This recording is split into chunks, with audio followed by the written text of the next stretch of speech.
ഇസ്രായേലിൽ നിന്ന് ശ്രീ സോളമൻ മൈലക്കാട് കൂടി നമ്മളോടൊപ്പം ചേരുന്നുണ്ട്. ശ്രീ സോളമൻ, ഇപ്പോൾ ലോകം മുഴുവനും ഏറെ ആശങ്കയോടുകൂടി എന്താണ് സംഭവിക്കുന്നത് എന്ന് ഉറ്റുനോക്കുകയാണ്. രണ്ട് രാജ്യങ്ങൾക്കിടയിലുള്ള സംഘർഷം അങ്ങ് നിലവിൽ ഇസ്രായേലാണുള്ളത്.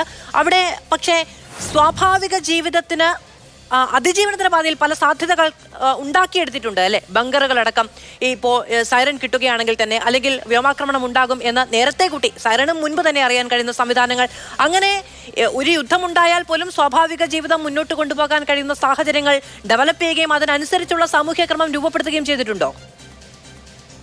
തീർച്ചയായിട്ടും ഉണ്ട്. അത് നമുക്കിപ്പോ ഈ ഒരു 2-3 ദിവസമായിട്ടുള്ള കാഴ്ചകൾ തന്നെ അത് തന്നെയാണുള്ളത്. ഇപ്പൊ പുതിയൊരു സിസ്റ്റം തന്നെ വന്നിട്ടുണ്ട്. നമുക്ക് എല്ലാവരുടെയും ഫോണുകളിൽ ഒരു 3 മിനിറ്റ് മുന്നേ 3-4 മിനിറ്റ് മുന്നേ ഒരു അലാം വരുന്നുണ്ട്. സെപ്പറേറ്റ് ഫോണുകളിലെല്ലാം എല്ലാ ഫോണുകളിലും വരുന്നുണ്ട്. ആ സമയത്ത് തന്നെ നമ്മൾ എസ്കേപ്പ് ആവണമെന്നുള്ള ഒരു അറിയിപ്പാണ് നമുക്ക് ആദ്യമേ തന്നെ തന്നിട്ടുള്ളത്.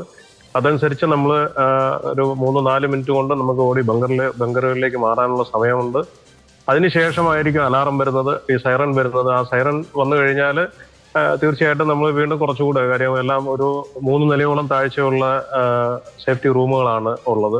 അത് 100 കണക്കിന് ആൾക്കാർക്ക് സേഫ് ആയിട്ടിരിക്കാവുന്ന സ്ഥലങ്ങളാണ്. അപ്പോൾ അത് ഓപ്പൺ ആയിട്ടുള്ളത് തന്നെയാണ്, പാർക്കിംഗ് ഏരിയ പോലുള്ള. അപ്പൊ അതിലേക്ക് നമുക്ക് ഓടി മാറാനും അതിനുശേഷം ഒരു 10 മിനിറ്റോളം നമ്മൾ അതിൽ തന്നെ ഇരിക്കണമെന്നാണ് നമ്മളെ അറിയിച്ചിട്ടുള്ളത്. താഴ്ചകളിലേക്കൊക്കെയാണ് ഈ ബങ്കറുകൾ ഉണ്ടാക്കിയിരിക്കുന്നത്. വളരെ ശാസ്ത്രീയമായി, വളരെ സാങ്കേതിക സംവിധാനങ്ങളോടൊക്കെ നിറഞ്ഞ, അതായത് ഇങ്ങനെയും ജീവിതം മുന്നോട്ട് പോകേണ്ടതുണ്ട് എന്ന കാഴ്ചപ്പാടോടുകൂടി തന്നെ തയ്യാറാക്കിയവയാണ്. തീർച്ചയായിട്ടും അങ്ങനെ തന്നെയാണ്. അതാ ഒരു 10 മിനിറ്റ് ശേഷം നമുക്ക് സൈറൻ നിന്നതിന് 10 മിനിറ്റ് കഴിയുമ്പോൾ നമുക്ക് പുറത്തു വരാവുന്നതാണ്. വീണ്ടും എന്തെങ്കിലും വന്നു കഴിഞ്ഞാൽ അപ്പോൾ തന്നെ വീണ്ടും സൈറൻ ഉണ്ടാവും. അത് ഏത് ഏരിയയിലാണോ വരുന്നത് ആ ഏരിയയിലെല്ലാം സൈറൻ പ്രത്യേകമായിട്ടുണ്ടാവും.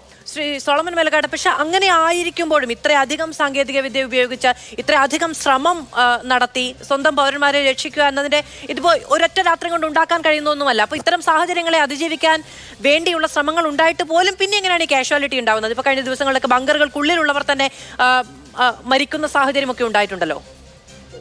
ഇല്ല, ബങ്കറുകൾക്കുള്ളിലുള്ള ആരും അല്ല മരിച്ചിട്ടുള്ളത്. അതിപ്പോ ഈ പറഞ്ഞല്ലോ, ഇപ്പൊ ഒരു 100 മിസൈൽ വന്നു കഴിഞ്ഞാൽ അതിൽ ചിലപ്പോൾ ഒരു 5 മിസൈലോ മറ്റോ ആണ് ഈ അയൺ ഡോമിന്റെയും അങ്ങനത്തെ പോലുള്ള സംവിധാനങ്ങളെയും തടുക്കാൻ പറ്റാതെ വന്ന് പതിക്കുന്നത്.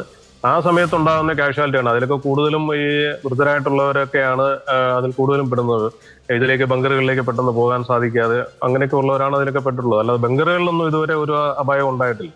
ഓക്കെ, ചില മാധ്യമങ്ങളിൽ വന്ന റിപ്പോർട്ടുകളൊക്കെ ഉണ്ട്, വെച്ചാണ് ഞാൻ ചോദിക്കുന്നത്. പക്ഷേ അങ്ങാണ് അവിടെയുള്ളയാൾ അവർ നേരിട്ടറിയാവുന്ന കാര്യങ്ങളൊക്കെയാണ് പങ്കുവെക്കുകയും ചെയ്യുന്നത്.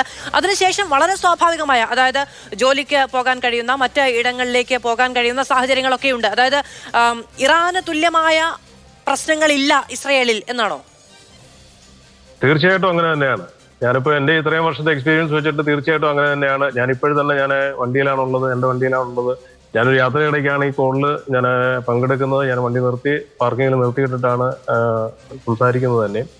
തീർച്ചയായിട്ടും അങ്ങനെ തന്നെയാണ്. നാട്ടിലൊക്കെ അറിയുന്നത് പോലുള്ള ഒരു വലിയൊരു കർഫ്യൂ ആയിട്ടോ. പിന്നെ ഒരു കാര്യമുള്ള ഒരു യുദ്ധസ്ഥലമാണ്, അറിയാമല്ലോ. അപ്പൊ ആ ഒരു അവർ തന്നിരിക്കുന്ന ഒരു പ്രിക്കോഷൻ നമ്മൾ എടുക്കുക എന്നുള്ള അതാണെന്നുണ്ടെങ്കിൽ തീർച്ചയായിട്ടും ഒരു അപകടങ്ങളിൽ നിന്നും നമ്മൾ രക്ഷപ്പെട്ട് പോകുന്നത് അങ്ങനെ തന്നെയാണോ? പക്ഷെ ഏത് സമയത്തും എന്തും സംഭവിക്കാമെന്നൊരു ആശങ്ക അതുകൊണ്ട് നടക്കേണ്ടി വരുന്നു എന്നുള്ളതാണ് ഈ സംഘർഷാവസ്ഥ നിങ്ങൾക്കുണ്ടാക്കിയിരിക്കുന്ന ഒരു മാനസികാവസ്ഥ അല്ലേ? ഇല്ല, ഞങ്ങൾക്ക് അങ്ങനെ ഒരു ആശങ്കയില്ല. കാര്യം അത് ഇവിടുത്തെ വർഷങ്ങളായിട്ടുള്ള ഈ ഒരു എക്സ്പീരിയൻസ് കൊണ്ട് അങ്ങനെ ഒരു ആശങ്കയില്ല. കാര്യം ഇവര് അത്രയും കൃത്യമായിട്ടുള്ള ഒരു സേഫ്റ്റി തരുന്നുണ്ട്. അത് എല്ലാവർക്കും ഒരേ കണക്ക് തന്നെയാണ്. അതാണ് ഏറ്റവും പ്രത്യേകത. അതില് ഇന്ത്യക്കാരനെന്നോ അല്ലെങ്കിൽ നേപ്പാളിയെന്നോ ഫിലിപ്പീനിയെന്നോ അല്ലെ ഇസ്രായേലിയെന്നോ അങ്ങനെ ഒരു ഇതുമില്ല. എല്ലാവരും ഒരേ ഒരു കണ്ണിലാണ് അവർ കാണുന്നത് തന്നെ. ഒരു ആപ്ലിക്കേഷൻ മുഖേന 3 മിനിറ്റ് മുമ്പ് ഇത്തരം അലാം ഓരോരുത്തരെയും വളരെ പേഴ്സണലായി അറിയിക്കുന്നു എന്ന് പറഞ്ഞല്ലോ. അത് ഈ ആക്രമണത്തിന്റെ പശ്ചാത്തലത്തിലാണോ, ഈ സംഘർഷാവസ്ഥയുടെ പശ്ചാത്തലത്തിലാണോ, അതോ നേരെ മുൻപേ തന്നെയുള്ള ഒരു തയ്യാറെടുപ്പാണോ? മുൻപേ ഉണ്ടായിരുന്നു.